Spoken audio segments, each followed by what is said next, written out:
Hi. Sugar-sweetened beverages, also referred to as SSBs, are a major health concern in America.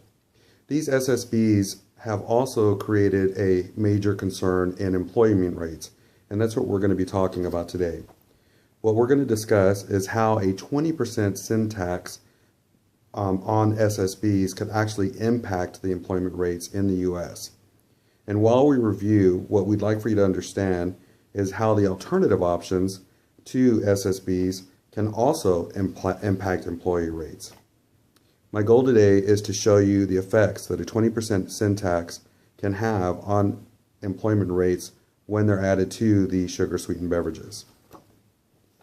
The information that I'm going to provide for you today is coming directly from a macroeconomic simulation model that shows or allows us to see the impact a 20% sin tax can have on employment rates. What we're going to do is we're going to begin talking about the increases in employment rates that a 20% sin tax can actually provide. We'll also talk about the decrease in employment rates, and then we'll end by talking about the alternative options to sugar-sweetened beverages. When we talk about the increase or the potential to increase employment rates, what we're looking at is the alternative options that come from non-sugar sweetened beverages that give an opportunity for there to be an increase in employment rates.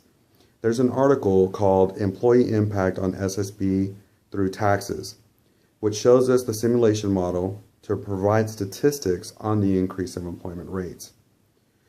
The model shows employment rates actually went up when the alternative to sugar-sweetened beverages became another source of intake for Americans. And when we talk about the alternative to sugar-sweetened beverages, you'll kind of understand what we mean as far as the options or the opportunities. And although it's not likely to decrease, we can also talk about the decrease or the potential for decrease in employment rates.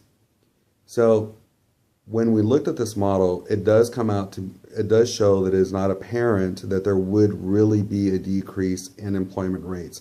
From that same article, what we looked at was when companies start declining in sales for sugar-sweetened beverages because of the 20% increase in tax, they actually have an alternative to keep or maintain their income so that they're not losing employment, they're not losing their salaries from the decrease in sales.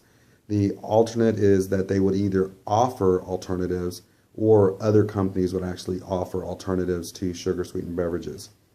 And the simulation does show that there's not, or very rarely, a decrease in sales or a decrease in employment rates. After seeing that the decrease of employment rates are not likely, let's talk a little bit more about the alternative to sugar-sweetened beverages. A sugar-sweetened beverage, which you know very clearly is a beverage that has and may maintain a lot of sugar. Alternatives include water and some other drinks that are not sugar-based that people will turn to once you start seeing an increase in the 20% sin tax.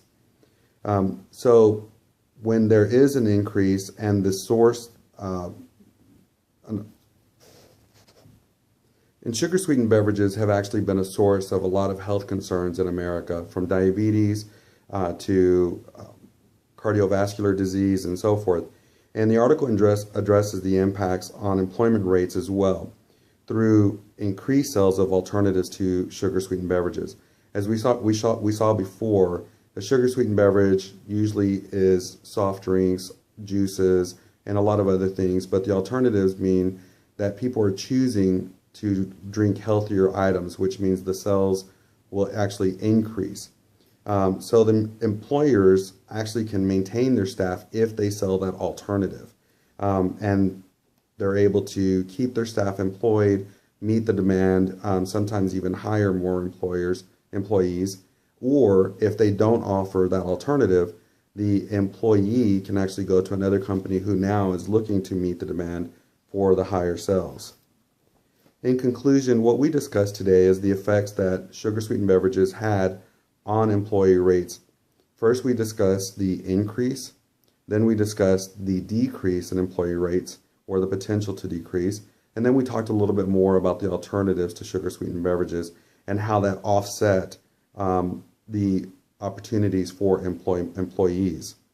And my goal today was to present and show effects on employment rates created by the 20% tax and sin tax on sugar-sweetened beverages. As you have seen, the statistics show that the increase in employee rates when taxes encourage consumption of non-sugar sweetened beverages, is actually the option that's going to happen. The decrease in employment rates offset new employment options, which means that there's rarely a decrease in employment rates. And there are other studies that actually show the impact of sin tax that are also available in the tobacco industry and other industries as well that are showing concerns to the health industry. And it was Robert Kennedy who stated, "Progress is a nice word, but change is its motivator, and change has enemies." Thank you so much.